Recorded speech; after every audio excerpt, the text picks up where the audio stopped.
Episode 12 of Pump Up the Healthy Love begins with Miran and Hyun-jun dating in secret with lots of giggles and hand-holding involved. However, the three gym regulars soon reveal that everyone already knows that they're dating. The two then officially make their relationship public. However, things aren't as rosy as they may seem. The gym soon experiences a leak in the ceiling, and the plumber tells them that they will have to redo the pipes and the ceiling if they want to keep functioning. Of course, the landlord refuses to help. The first thing to go is a brand new piece of equipment that Hyun-jun endearingly called Mi-chun. A woman agrees to buy the machine, but while they're moving it, Hyun-jun ends up injured. He lands up in hospital with a fractured rib and sprained wrists. Soon, the gym loses electricity as well. Hyun-jun is worried about losing the place he calls home, but Miran assures him that he isn't alone, and together they can work things out. But she ends up in a conundrum of her own when she goes to work the next day. Her boss tells her she has been accepted for the Hawaii program. If she goes, she'll have to spend a year there. She goes home and seeks advice from Ji-ran and Dan, who say that leaving someone while they're struggling is tantamount to betrayal. Later, she visits a hospital, but Hyun-jun isn't there. She finds him at the gym instead, where he's worried and leans on her for support. As a result, Miran is ready to tell her boss that she can't go to Hawaii. However, this leads to a fight between her and Yi-jin, her colleague. Yi-jin is jealous of the opportunity, but she tells Miran to value it since she worked hard to get it. Everyone overhears the argument, including Jeon-suk. He takes Miran aside and speaks to her. He points out that she's making a decision for a man again, and he then pulls a wig off his head to reveal a scantily clad scalp.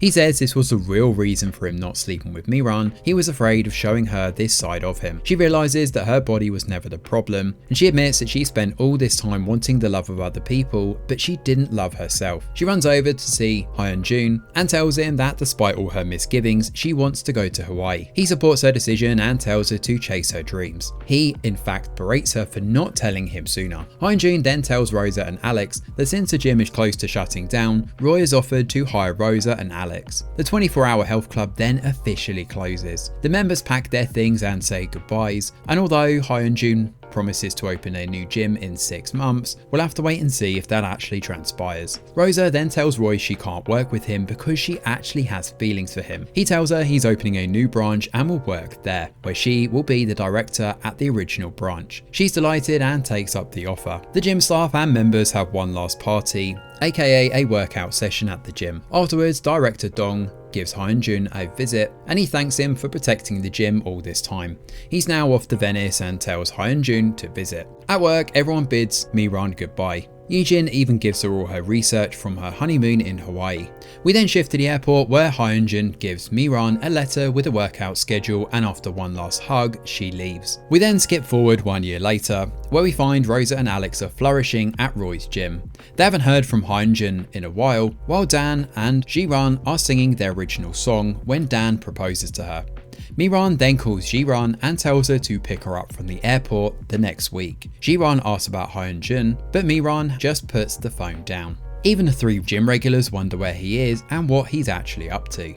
But when they leave the restaurant they're eating at, Hyun-jun suddenly appears in front of them. He takes him to his new gym, which turns out to be on the roof of a building. Roy, Rosa and Alex arrive as well, and Hyun-jun says he spent a year studying his customers. He worked at an office and even spent time doing housework to understand why exercise is difficult for his members. He's cheering his members on to exercise more than ever when they are interrupted by someone. Who could it be? Yep, it's Miran. Everyone welcomes her and she and Hyun-jun share a warm reunion. And then episode 12 ends with a photo shoot featuring all the gym members and a voiceover from Hyun-jun telling us all to take care of our bodies. Like most of the show, Pump Up the Healthy Love's finale is sweet and wholesome. The finale throws obstacles in the path of our characters, but also sees them overcome and persevere. This nicely traces Miran's journey from someone who constantly prioritizes her partners to someone who finally puts herself first. The reveal about Jeon-suk feels like mixed messaging again, but the show has never truly committed to a strong theme/message. It's more about its individual characters and their journeys. Hyun-jun's struggles with the gym are poignant as well, and it's also amusing that he goes from a basement gym to a rooftop one. In the end, most of the loose ends are wrapped up, and the gym kicks off again, and all of our characters are together and happy. There are a few questions left behind though, which are worth addressing here. I mean, will Rosa and Alex keep working with Roy? Will Hyun-jun find new trainers?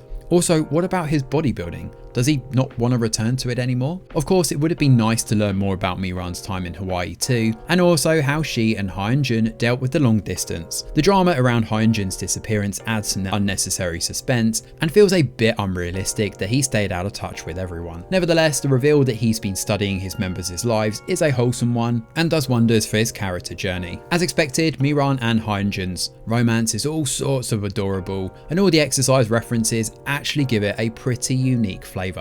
It's criminal that we only got this for one episode though, but even with those grumbles, all in all, this one was a lovely, heartfelt finale, rounding things out on a high. Thanks for watching, and do let us know your thoughts in the comments below. Smash a like or subscribe to the channel, your support is very much appreciated. I'm Greg Wheeler, and from all of us over here at The Review Geek, we'll see you on the next video.